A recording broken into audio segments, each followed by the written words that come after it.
So $5,000 of that is going to go towards student government. The other 5,000 is going to be going towards like official clubs, which is only going to be full clubs.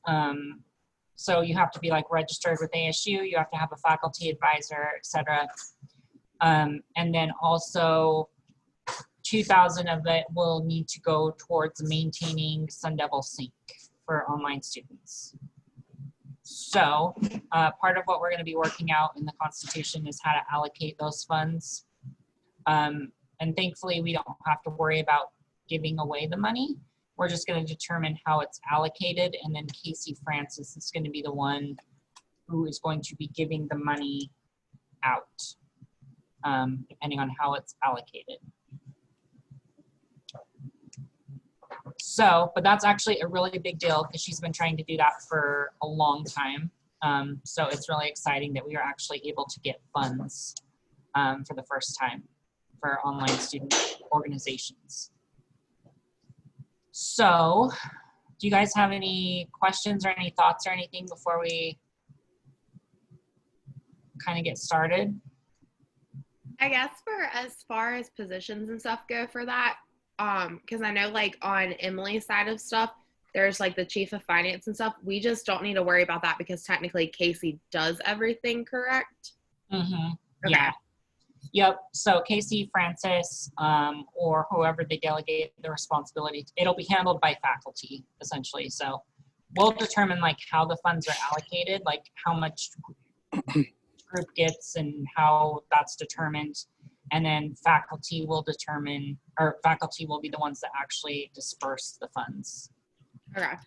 So we don't have to worry about that, which is actually a relief. Let's see. So the biggest thing that we have to do that we haven't done yet is actually draft the Constitution. So I have started, oh yes, Roxanne, do you want to keep meeting minutes? I'm sorry, I just read that. So what I have started doing in the development drive under bylaws, I have began copying some of the main elements and then leaving them blank so we can determine how, you know, we're going to define certain things. So here is the basic Constitution. We're going to have the Title I as this would be the name of the organization, which would be like the Associated Students of Arizona State University Online Campus. They have it as Tempe Campus for the Tempe campus. And then we have like the membership here, rights of membership, the online student government, and here it lays out, you know, like the office of the president. We define the duties under here, depending on how many vice presidents we want or what we want them to be would be here. And then we do have the chief of staff, academic standing, terms of office, recall of officers. One issue that I did run into going over the Constitution was the veto power. I don't know how that's going to work when we have co-presidents. So we're going to have to figure out a process where, you know, in case what happens if one president wants to veto a proposal but the other president doesn't. So that's kind of one of the things I ran into because I don't know, we can discuss that. But here we have the legislative branch laid out and some of the other stuff. I'm still in the process of moving the stuff over. But we got at least most of the things laid out, and like referenda, initiatives, veto authority is what we define here. And then we still have to put in like the court. One thing that's different in this Constitution here is the, let me go down here, it's down here, is the graduate and professional. I've got the court stuff, I just haven't gotten it loaded up. And I only have like a serious rough draft of it. Okay, perfect. Um, So So I don't think we're gonna need this section since we're combining the government's graduate and undergraduate. This is kind of how it lays out, how it's separated here from the undergraduate. So since it's in the same constitution, we probably don't need this section here. But then the next section would be the judiciary, which is down here. So I think, let's see, and then the elections, and then general provisions, and then external, let's see. And then I think that covers pretty much all of it. So what I'm thinking that we need to do, because what we've kind of told Casey Francis is that we're going to have our goal is to have it done before fall classes start. So I'm thinking, and I talked to Ellie about this as well, that we need to establish like some working groups where I don't know if you guys want to split it up by people, or where there would be certain days where we would meet and then we would go in and add things to the Constitution and edit it. And then we would discuss it as a larger group, like in regular meetings. But like with the working groups, we'd at least be making edits and putting words on paper. So you guys have any ideas, thoughts, questions?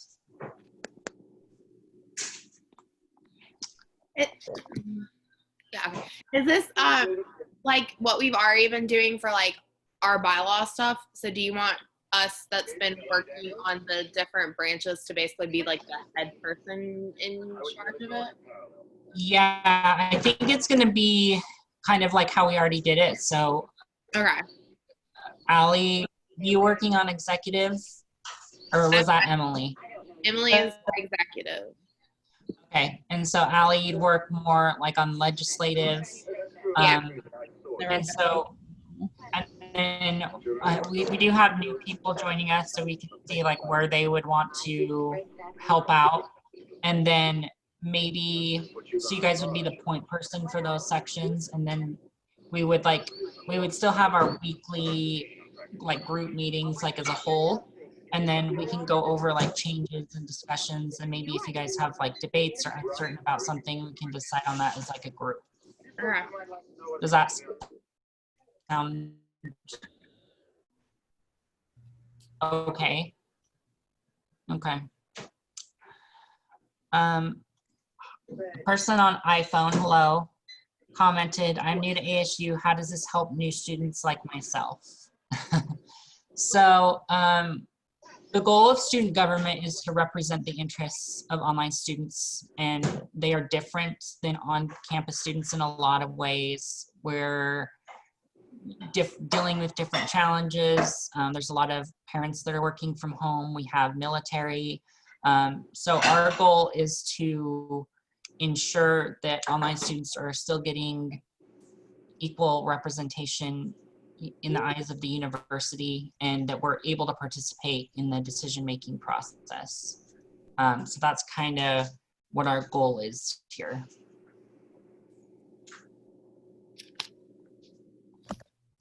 So one of the things I wanted to ask you guys, what do you think we should do about the veto? Because the president can veto, right? But if we have co-presidents, what happens if they disagree on a veto? How is that going to be resolved? Oh. Do you have any thoughts? Because that's all executive. What if the would it be Senate, whoever's like next Senate president or whatever, what if they broke the tie? That is, but isn't that the Senate? Whoever is like, I guess next, we get the tiebreaker. We can do it like the like we do it in this country. Like after, if he vetoes it, we can send it back to the Senate. It's got to be a 2/3 vote to put it in. So maybe send it back to the Senate if they disagree on a veto. Well, oh, I guess, yeah, I was gonna say, but what if it doesn't? Because I know we said that they would only vote if it pertained to like undergraduate or graduate, but if it pertains to both, then yeah, they would have to. That makes sense. But I thought we were going to do this as a single government, not as two different, like, undergrad and grad. Yes. So I think what Why would we have two different presidents? Two presidents. so we'd have co-presidents. One would represent the undergraduate population. One would represent the graduate population, because undergraduate students and graduate students have different challenges and needs. And so even within the on-ground campus, the graduate students have a separate student government. So what we're doing is we're combining the undergraduate and the graduate students within the same student government. So that's why we would have co-presidents. What if we had one president and then, because you said that we might do two vice presidents and just have an undergraduate vice president and a graduate vice president and still only one president to prevent the veto issue from happening. Okay. And Yeah. then the president would Be voted in by both. be voted in by both student bodies, but the sort of like the House President Pro Tem or the Senate President Pro Tem, which is the Vice President, breaks the tie in the Senate. So how it's laid out in the government constitution is that we do have a president of the Senate, but instead of being like the vice president, they would be elected by the Senate. So the president of our Senate is going to be elected by the senators, which is also another potential option for a veto. Regardless, you know, even if if there were two presidents and they disagreed, it'd be sent back to the Senate, but it would be sent back even if the president does veto it, even if there was just one, and then they would have to break the veto by a 2/3 majority. Because what you're potentially doing is setting up two different Senates. So the Senates are still going to be, there's still going to be just one Senate. There's going to be undergraduate and graduate students in the Senate. If it was separate, then we would have a Senate for undergraduate students and a Senate for graduate students. But from my understanding, we didn't want to do that from our earlier meetings because we wanted to make sure, because we were unsure of initially starting how many people are actually going to be involved and be participating. And so we don't want to create all these seats that can't be filled. So it's just going to depend. But what we have decided on in our earlier meetings and with our meetings with Casey Francis was that there would be a combined student government. That kind of seemed to be the consensus. So if we did two presidents, I would say only do one vice president, and then the vice president could break the tie veto. And then if it vetoes, go back to Senate. Okay. Instead of two vice presidents, there'd just be one. Right. As like a tiebreaker. I had it, so when I was working on the executive stuff, I wrote, you know, like the two presidents and then the two VPs, one of policy and one of service. And then we had departments under each of the. So if we do like the one VP, are we going to, I guess, combine? Are they going to be over all the departments? That's a good question. That'd be a department for one person. Yes. So we have one for policy, right? Now, and to your guys' understanding, did we want to keep those the same as the on-ground titles? So we'd have a policy and was it service? Yes. Or, yeah. Did you guys want to keep those roles, you know, as policy, one is policy and then one is service?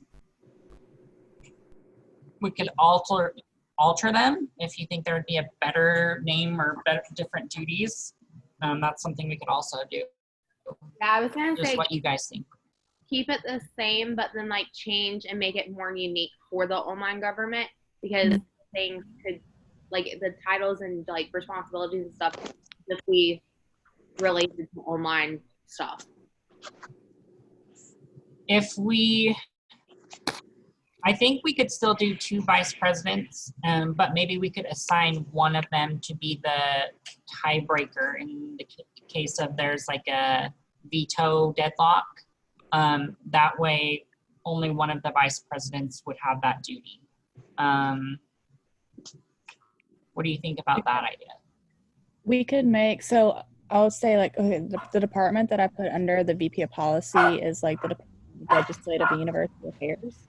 That could be the one that does the tiebreaker, because I mean they're dealing with legislative and university affairs rather than the service person that I put with the Department of like student involvement and development and like health, even health and wellness and stuff.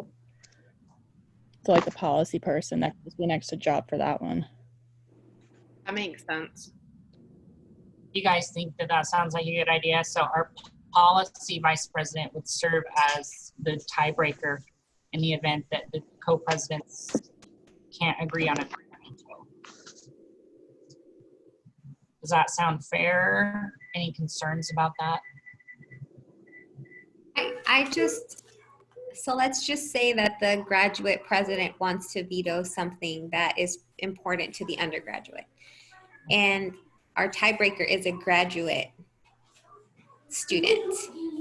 Not that they would align, but they wouldn't understand the importance of providing that policy for undergraduates because they're grad students. I still think we should send it back to the Senate because I don't feel like if our 2 presidents can't come to an agreement, there should be more than one voice helping break that tie. So kind of what Ellie talked about at the last meeting was that the undergraduate president would only deal with issues pertaining to undergraduate students. The graduate president would only deal with issues pertaining to graduate students, but on issues that affect everybody, the 2 presidents would have to work together. So I think that would be only in that case where it affects all students. But that's also something, that's also something good to consider. I guess it would be a matter of how we delineate it in the Constitution. So how we determine what's exclusively an undergraduate issue, what's exclusively a graduate issue, and what issues are more going to be dealing with everybody. I think that most of the issues that come to the student government are going to be dealing with everybody at large instead of just the graduate students or undergraduate students. But it, you know, it's always a possibility.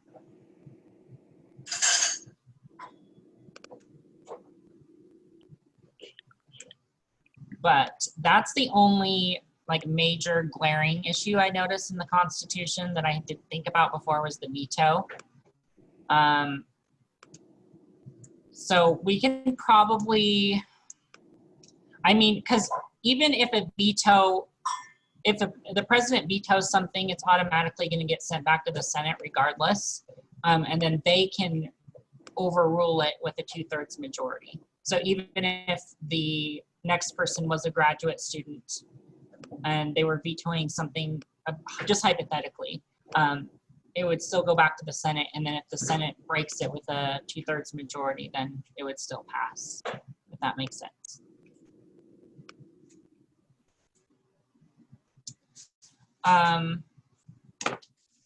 You guys have any other potential?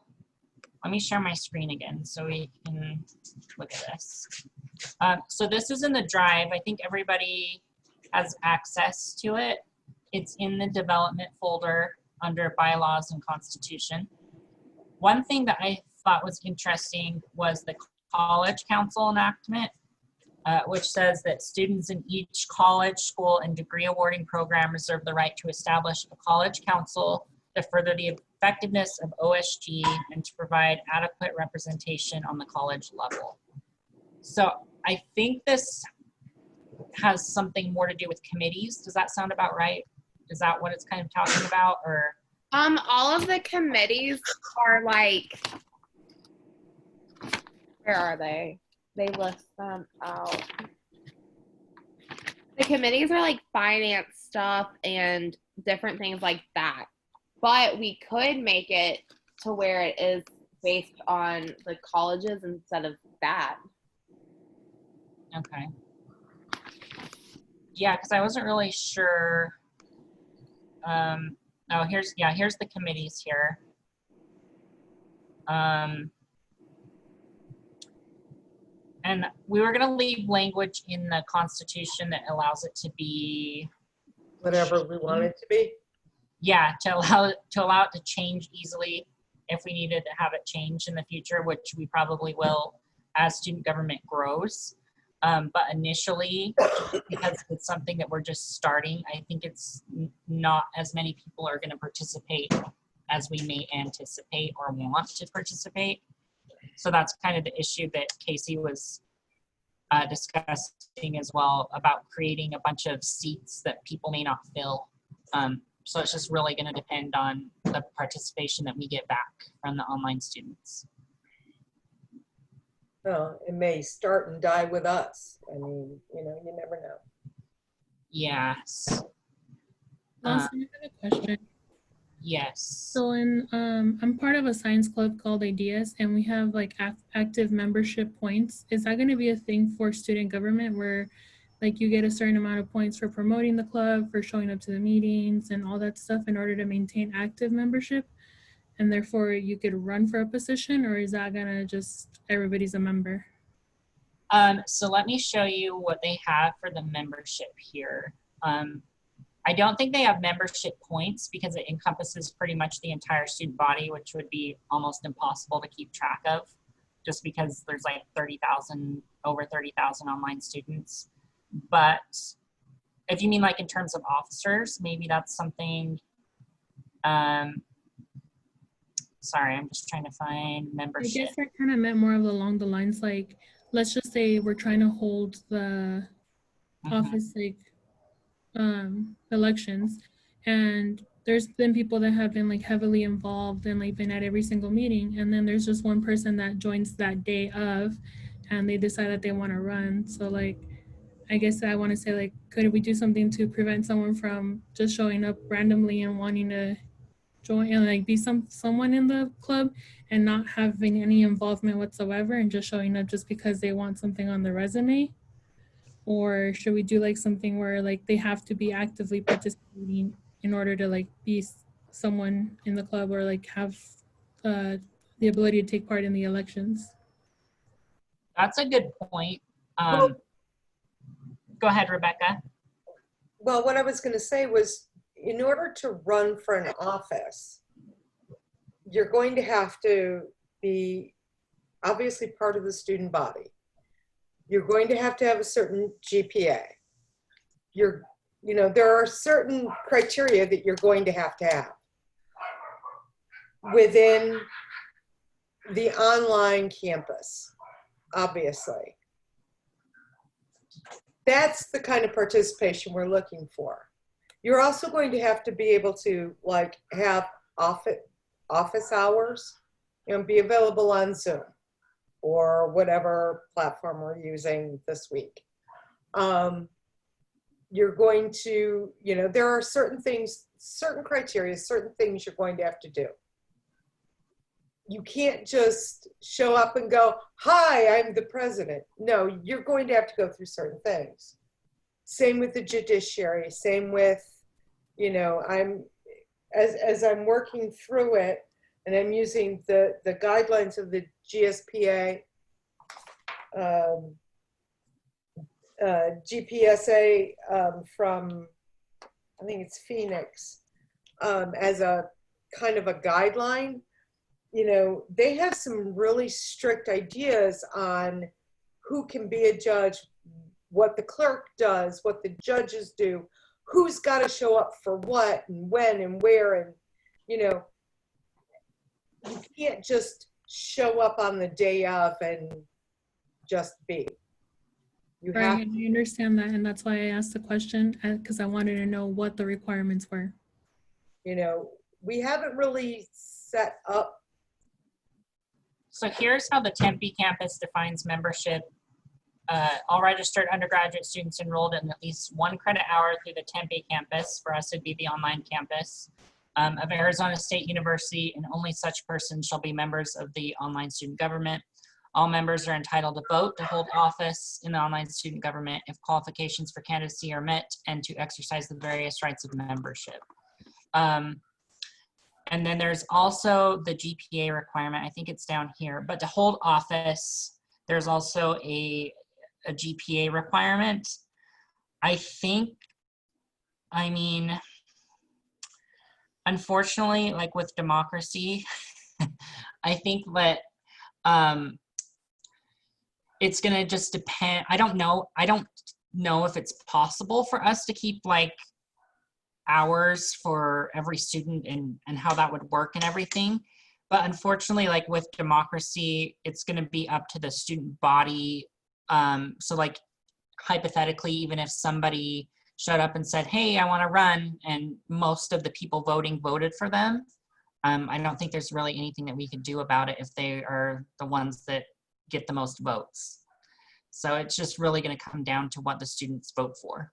Gotcha. I agree with you, especially because a big thing, excuse me, especially because a big thing for us is promoting like a welcoming environment, especially now with us not having like, not the support, but we can't be picky about who decides to run, I think. So I'm conflicted in that. Like, I understand Zeal's point, but I'm also like, we just need somebody to fill the role. And maybe later on down the line, other OSG presidents can fix that once it grows in popularity. But right now, we're begging and we can't be choosy. So. Well, I mean, I didn't ask in the way to like try to exclude people. I was just asking just because I wanted to know what the situation was. Because I know in the other club, I mean, it's not representing the whole student body, it's just representing students, and it is just a club, it's not a government, and that's how it's set up. Like, you have to be able to show up to a certain amount of meetings and whatnot. And I just wanted to know what the setup would be for this one, since it is a different kind of club or group. And it also says in there that they have to be members of the OSG government, right? So would that be like student body, or would that be actually like in our Facebook group actively participating kind of thing? Student body. In order to run and in order to participate, you have to be part of the student body. And then you have to meet certain criteria. Like you have to have, what was it? 1 credit hour. You have to meet a certain GPA. So I think, yeah, just being part of the student body, being enrolled in at least 1 credit hour, that's how you can vote. I don't think there's a GPA requirement to be able to vote, but to hold, Not to vote, but to run. yeah, to hold office. Mm-hmm. And to vote, you just have to be part of this student body in 1 credit hour. You know, and that's the same with any college. Yeah. And they usually set it up on your My ASU, or you know, your student body thingy, because that's the way I've always done it all through undergrad. Yeah. I won't tell you how long ago we actually did ballots. I won't tell you how long ago my first degree, okay? We just won't go there. Yeah.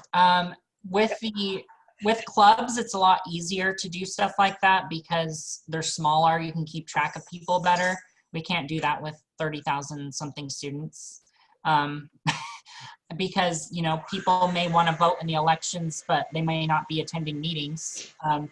because what we might be able to campaign like in the Facebook group or whatever, and maybe they just don't have time to attend meetings. So I don't know, but it's just going to be what the students vote for is what they get. That's just how it works, I guess. So do you guys have any other comments or suggestions about the structure itself? Lawson, do you have an idea of what the GPA is for student government? So for online clubs, I think it's 2.5. So I think it's the same for student government. Because because I didn't know, I just filled in, I think it was 2.8 Okay. or 2.9 for the judiciary, only because I really wanted smart people on the judiciary. Yeah.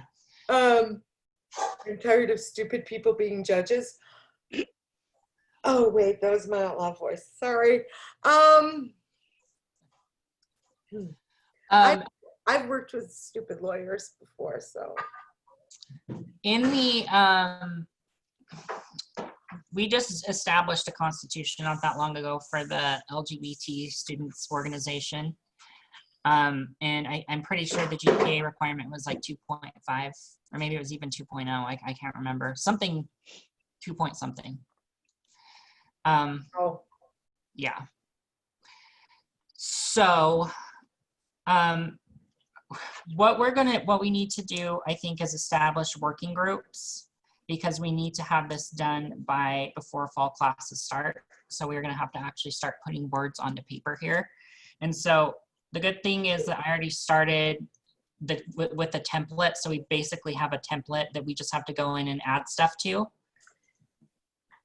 What's here? Yeah. Question? Well, I was just going to say, we haven't sat down for 3 judges. Can I get anybody's input on maybe pushing it up to 5? If it's going to be just like, if we're having our own separate Supreme Court, I feel like it should be 5. Anyone? Because I'm looking at this and you're talking 30,000 students. And I'm looking at this going, 3 judges? Oh, could we have 5? 9. I would love to have 9, but I'll take 5. Because we're electing them and they're not beholden. Because my whole thing is I don't want them beholden to anybody. I want them elected from the student body. So 2 from undergrad, 2 from grad, and then the 3rd is, or the 5th, whatever, the odd number one is at large. So it can come from either group, you know. I think 5 will be fine. I think we'd be able to fill that, honestly. And I think that maybe, hopefully, more people are going to be involved than we think. But yeah, if you guys go into the students, it's in the, let me go to my shared drives here. It's under the ASU Online Student Government. If you go under Development, Constitution, and Bylaws, it's right here. Right. So just feel free to start adding stuff. You can add comments, like inline comments, be like, what does this mean? Or, maybe suggest something else. I left like some stuff blank, and I left all this blank just so we can fill it in as we need to and adjust it however we need to adjust it. And then I highlighted this because of the veto thing. So let's see. Yeah. So I will upload the stuff that I have on the judiciary. If not later tonight, I will definitely do it tomorrow. Okay. I should have it pretty much done by tomorrow. Rebecca, can I jot you down on this document as the point of contact for the judiciary system? Sure. Is it okay? That way, if somebody wants to read the meeting minutes and they see your name, they'll be able to contact you or find you on Slack or something. Yeah. So I have Emily for the executive branch and Ally for the legislative branch. Is that correct? Yeah. Okay. And then Lawson, it was actually a combination of me, Emily, Roxanne, and Camille. We kind of discussed what I kind of came up with for the Senate layout. Okay. It's in the drive if you want to pull it up. Okay. That might be easier since you're already sharing the screen. Yes. Let me do that. Is it in? It's in legislative branch. Okay. Okay. So this is kind of what I was thinking, dividing it up into 4 groups. And then the top group will get 9 senators. The upper middle will get 5. The lower middle will get 4. And then the bottom will get 3 senators. And then each one will be at least 1 undergrad and 1 graduate. And then the rest will be at large. That way we're not going crazy with having like 35 senators, but it's also equal representation across the board. Right. It's on percentages. That makes a lot of sense. And then, yeah, by combining the colleges, we're ensuring that they're not getting swallowed whole by the other ones. Okay. Yeah, that makes sense. And so each of them are getting a base of 2, right? And then we're adding based on proportion of the population. Is that how it is? Yes. Okay. I think so. Okay. I did it like out of 20 senators, and to keep it like on the low end of things just for our first year. And then I just divided it up based on the percentage. Okay. And then I just saw what Itziel and Roxanne and Kyle said. We'll have to check with Casey. I don't know. I don't know if they can with this. If we're making it up, right? Like if we're making this up, then we can do whatever we want, pretty much. Right. So I just need to check with Casey to make sure it's not like a university standard for student government. Versus like, because with clubs, I think you have more leeway, but if it's going to be something adopted specifically and run by the university, it might be different. So I'll check with her, because in that case, we might be able to establish higher GPA requirements for not only judges, but also executive officers like the president and vice presidents as well. I was only looking for like 2.8. Okay. Well, I know a lot of like totally unobtainable.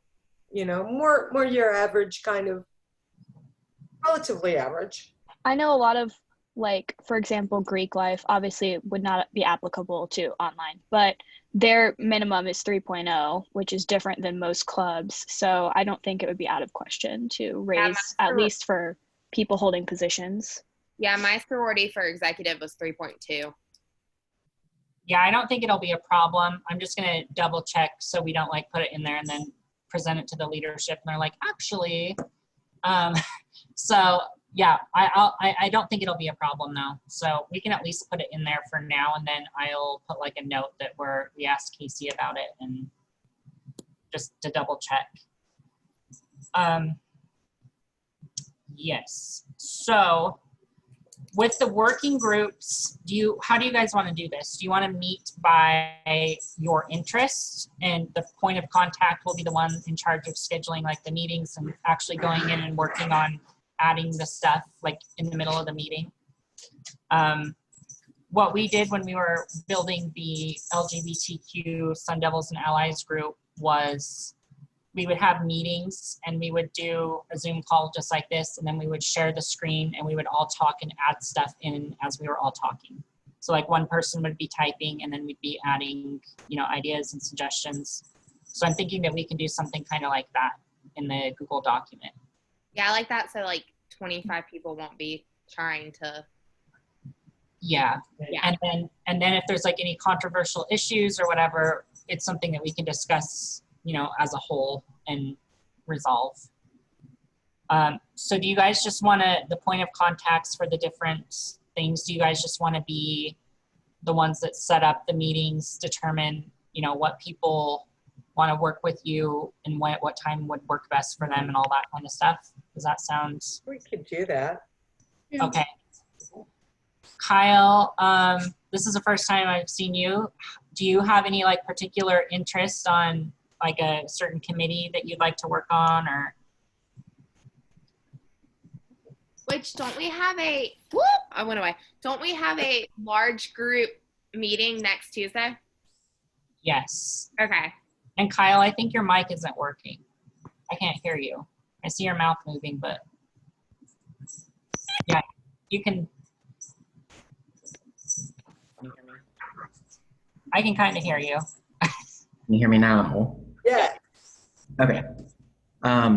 Yeah, no, I don't have a particular group that I want to work in more than any other. I'll just say that whoever thinks they need the most help, I can tag along with. Or if you just need me to flip-flop between whoever has the most work at a certain time, that's good too. Okay. Okay, perfect.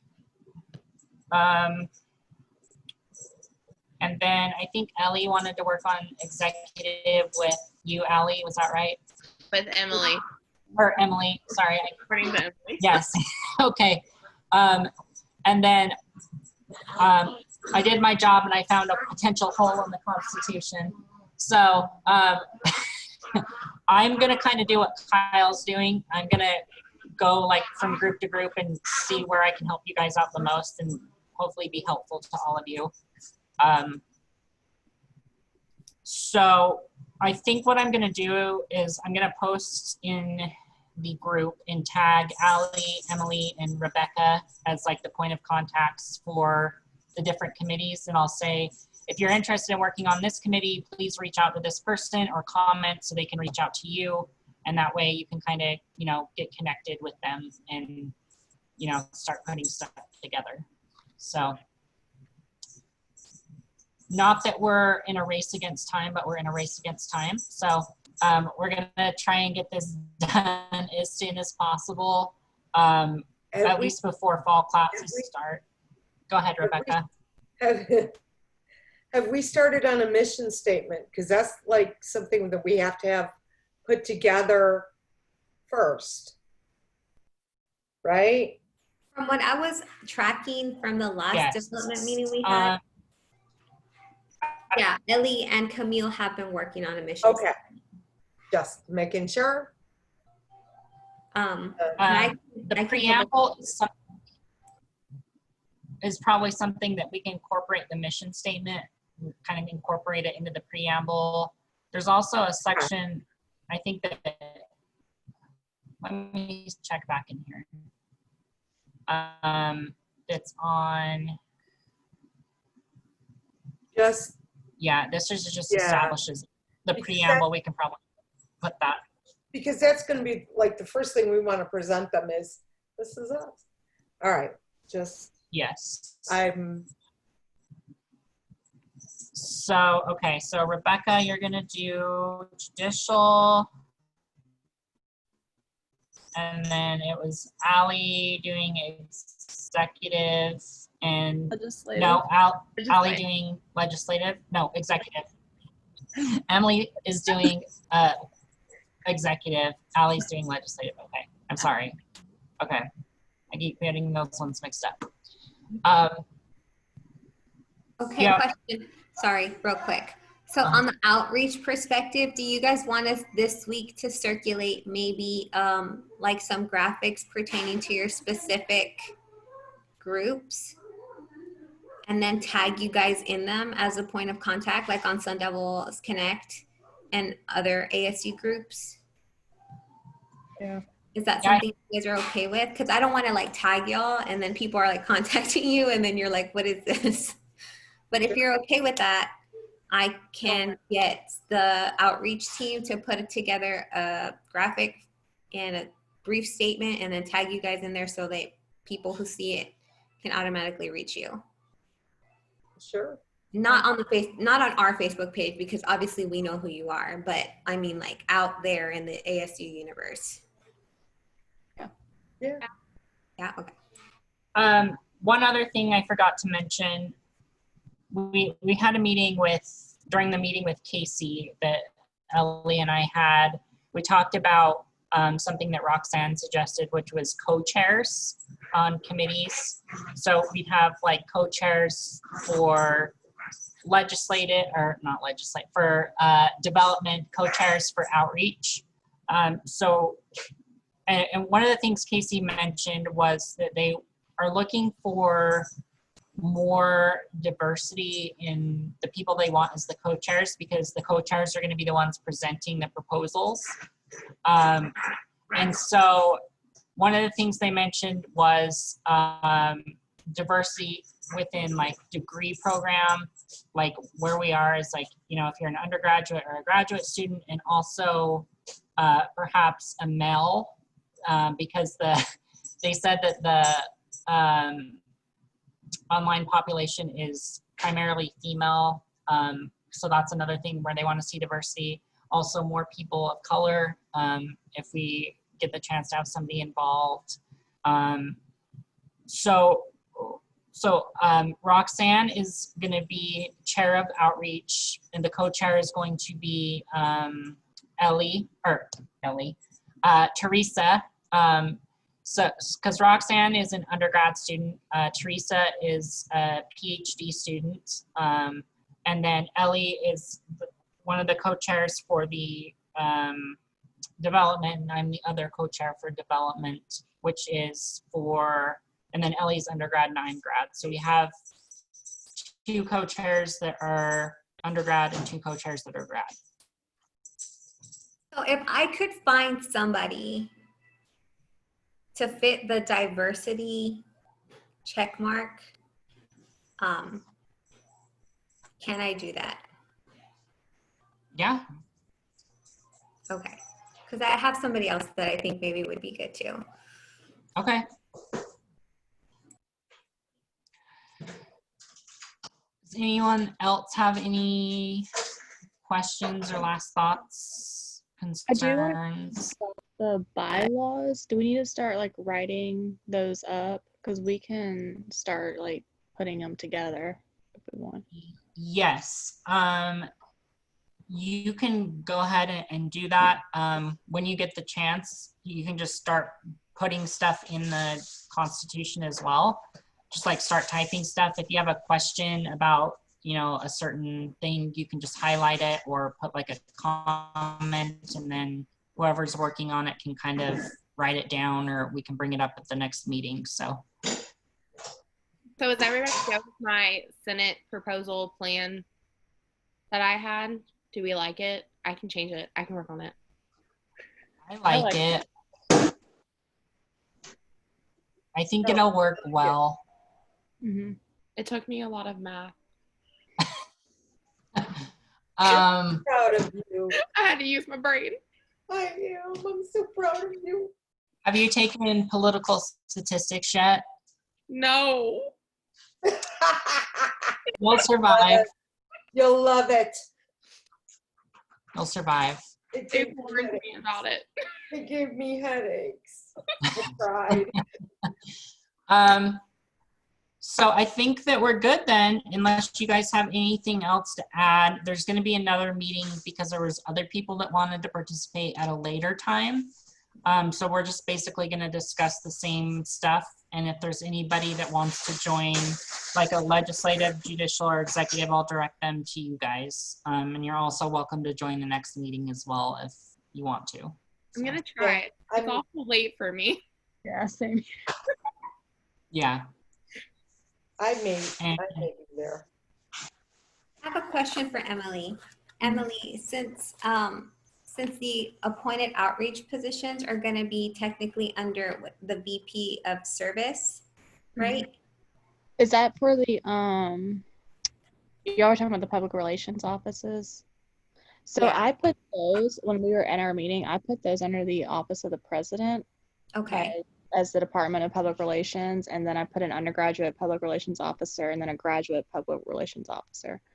So for this particular, since you're working on the executive branch, is my document enough for you?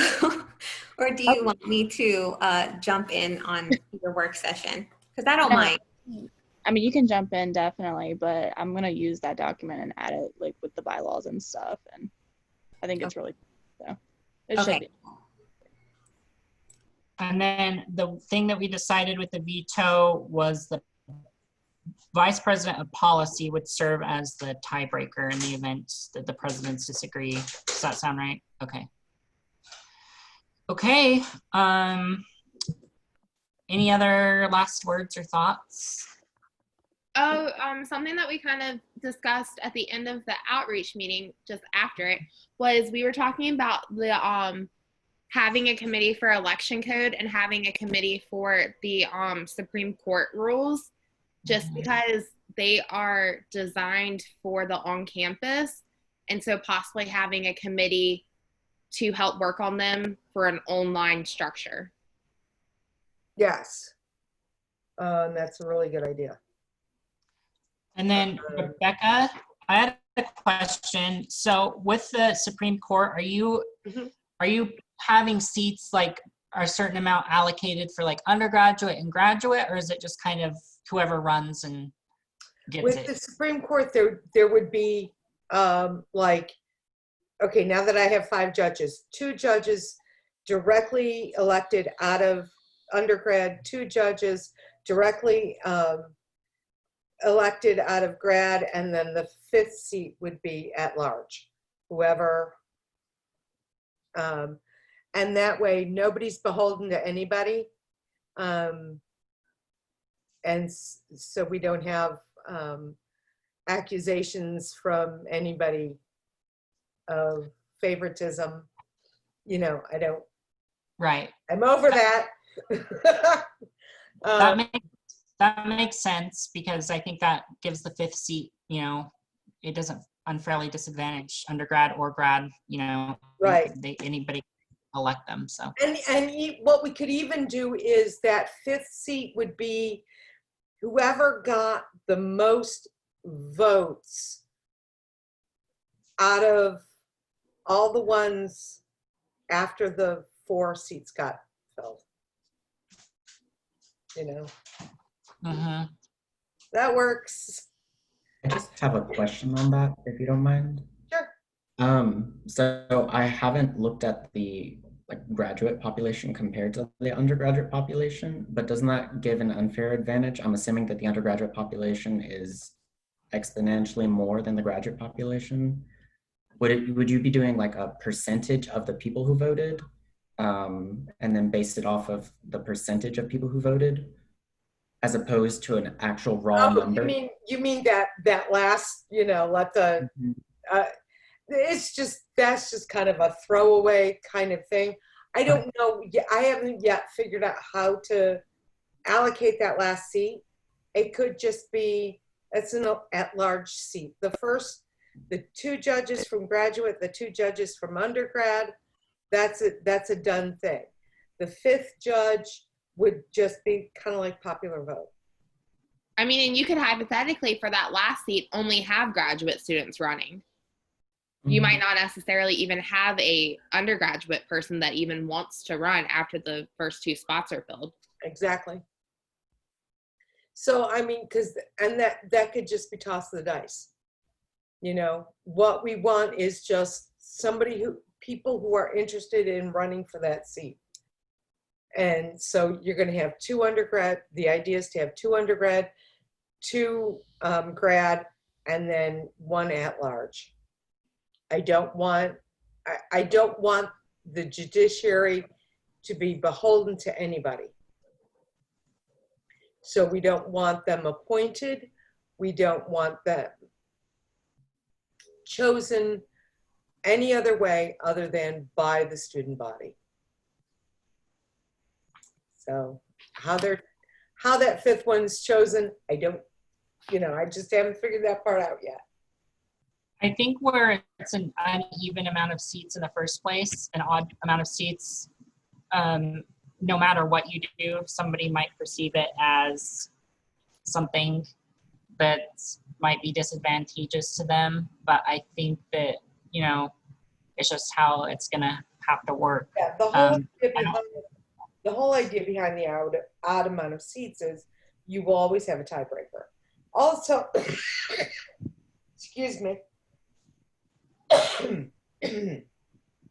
Also, you want to be able to give a little bit of wiggle room in case one judge feels the need to recuse.